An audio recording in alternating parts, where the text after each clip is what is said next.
Hey friends, welcome to Ivy's Fortress. I'm Ashante, your reading friend, and we have A Walk in the Words by Hudson Talbott. That looks like it's words all over the wordy forest. But before we get started, let me reference the pictures behind me. Ha, tricked ya.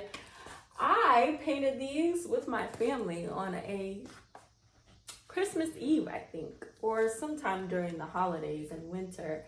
And they are some of my favorite paintings because it reminds me of bonding with my family during the holidays, doing things we really love to do, and that's being artistic in our own special ways. My mom loves to talk about how she's not the best painter, but here we have Prince looking like Prince, so kudos to her. And one of my favorite singers and artists of all time, Lauren Hill, done by me, and I did a little bit of background work too, because she's just amazing. And then I had to do a little mixing and freestyling on Sade here, because my dear friend gave up on her, so she finally came back to life. But as amateur painters and artists in our own right, we just love being able to share our experience with art together as a family. Sometimes it's very quiet. Sometimes we're bickering at how well we're painting. Like I gave her a little beauty mark right here. I actually dropped my brush, but life goes on. So I'll stop talking.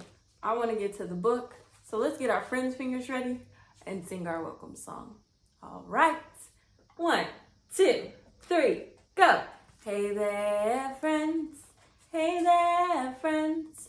Welcome to Ivy's Fortress. Hey there, friends. Hey there, friends. Welcome to Ivy's Fortress. I'm glad that you are here with us. I'm happy that you're near. Come along for our adventure. It'll bring you lots of cheer. Hey there, friends. Hey there, friends. Welcome to Ivy's Fortress. Hey there, friends. Hey there, friends. Welcome to Ivy's Fortress.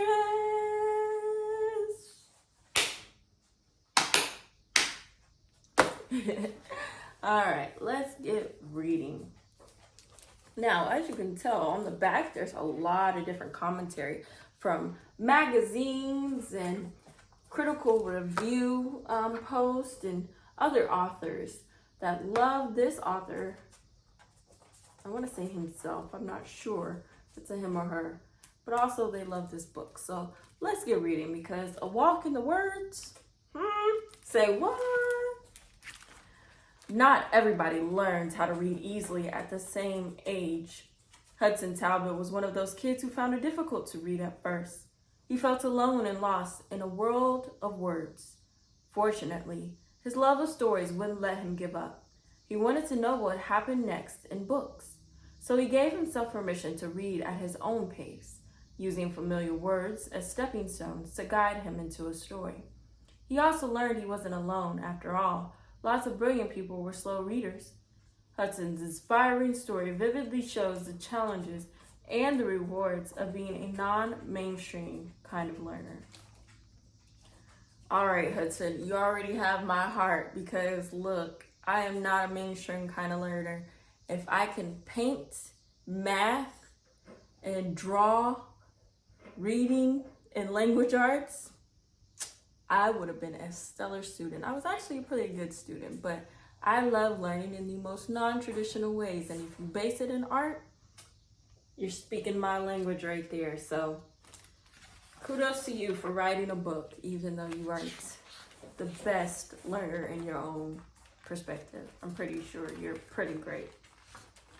A Walk in the Words by Hudson Talbott. This is a Nancy Paulson published book. If you knock over my tripod, I'm going to be really sad. Talking to Sophie, my dog. Drawing always came naturally to me. I drew all the time. I just did it like breathing. Amen, brother.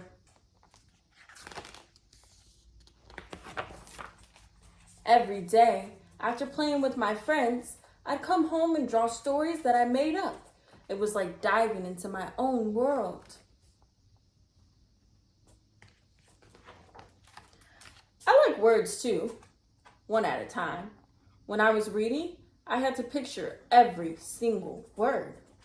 But long sentences? No way. I was the slowest reader in my class. When everybody was turning to the next page, I was still on the first sentence. Nobody knew. It takes an intelligence to keep secrets. But the books knew, and they were coming for me. So many words, so many pages. Books weren't always scary. The first ones were friendly with big pictures and only a few words. But little by little, the pictures got smaller and the text got longer. Me eat pictures. You read. It was a reign of terror. My drawing pad was my safe place.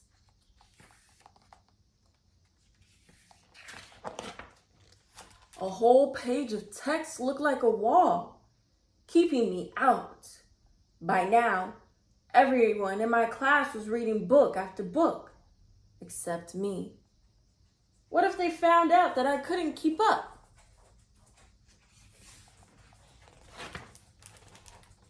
Spoiler alert, nobody cares. Do you? Read at your pace. I had to face it. I was alone and lost in a world of words. Everywhere I looked, there were big words, strange words, scary words. One big word was stalking me, overwhelm. It described the feeling of too many words coming at me at the same time. It made me want to give up. I was good at picturing stuff. Oh, I forgot, right here. But I love stories too much to quit. Amen, brother. I was good at picturing stuff. Maybe I could try picturing a way out. Smart guy. I grabbed overwhelm and broke off over so it said whelm. It meant the same thing but was more my size. Now I could whelm the words before they overwhelmed me. I just read at my own pace. After all, it was my walk in the words. I took time to look for words that I knew. There they were, like stepping stones, leading me onward. I jumped over the words I didn't know and let the words I knew lead me into the story. After a while, I wasn't thinking about reading. I just wanted to know what happened next. The war between my fear of reading and my curiosity was over. Curiosity won. Books weren't so scary once I got to know them. And now that I was beginning to like words, why rush past them? I realized that just because I was slow at reading didn't mean that I had to fear it. I also learned that many great people were slow readers. And look how I'm doing. I honor them all in my Slow Readers Hall of Fame. Now, let's take a look who's in here. Picasso, Joan of Arc, Leonardo da Vinci, Annie Oakley, Babe Ruth, Albert Einstein, Sojourner Truth, William Shakespeare, Alexander Graham Bell, George Washington, Thomas Edison, and Muhammad Ali. And I tore down that terrible wall of shame. Slow readers savor the story. I experimented with ways to tell my stories. I could still tell a story with pictures, or I could tell it with words. My favorite was using both. I had to stop the monster before he reached Earth. Yikes! My ray gun jammed! I remembered how my horses got better the more I drew them. My writing would improve too if I wrote every day. A drawing could show what a horse looked like, but with words, I could bring them to life. Now, they could breathe and snore and carry me on adventures. I read every day in search of new words for my stories. It was like finding new colors for my art, but now I was learning to paint with words. There were still times when I felt lost in a sea of words. My drawing pad was still my safe place. Others found music, sports, math, and science. Words had always scared me, but once I felt free to read at my own speed, they became my friends. I could unlock the magic of stories and even become a storyteller myself, turning that seas of words into an ocean of possibilities. Now, all I have to do is enjoy the ride. The end. All right, now before I read the author's note, I want to give you a little story about myself. Now, when I first started reading, I was very, very young, before I even started school. And it was a lot of religious stories along the storylines of the Bible, the Holy Bible. And it was a lot, and it was heavy. And I feel like every person in my life, because I was around adults most of the time, and grandmothers and grandparents, they had a Bible or a newspaper or something with a lot of text and very little pictures. And I saw how happy it made them, how at peace they were when they finished reading or closed the book until next time. So it inspired me. How do I get to create stories of my own? But I struggle with reading. And as the words got smaller and more repeated on a page, and there were no pictures anymore, I started to get really frustrated. And then my mom, she encouraged me to read out loud. And so I would slow down my pace and finally get to see the pictures of the stories in my head. Instead of stumbling all over my words and tripping up on big letters, 10-letter words that I couldn't even pronounce because it just seemed like a jumbled bunch of letters, I really got to see the pictures of the stories. And I loved them. I really enjoyed reading, and I love reading to this day. That's why I created a YouTube page to read to kids, because what's more fun than having a playtime with children and reading a book? I can't tell you anything. Maybe something with dogs, but still, that's not as fun as reading a good old book to inspire you. And then drawing a picture afterwards. Capture the moment. So, if there's anything I can encourage you to do as a reader, is keep trying. Take it slow. It's not about speed. It's not about getting through the book to say you completed it and finished it. It's about it creating a process in your mind that builds on your imagination, creativity, and takes you on a very wild journey, like this one right here. Now, before we close, I'm going to read the author's note because it'll probably be more inspiring than my own words. Chill out. That's close. Author's note. Long ago, when I was learning to read, there was no such word as dyslexia in common usage, or even a pleasant phrase like reluctant reader. I was just slow. I still feel a twinge from the scars left by those early memories of shame that came from the pressure to read faster than my natural pace. It occurred in my beginner's reading group. I was still sounding out the words aloud while the other first graders were reading silently. A teacher put a slip of paper between my lips to keep my mouth from moving. The other kids snickered. The message saying I was bad at reading. Words were not my friends. After school, I would go home, draw for a while, and then open a volume of the World Book Encyclopedia just to look at the pictures.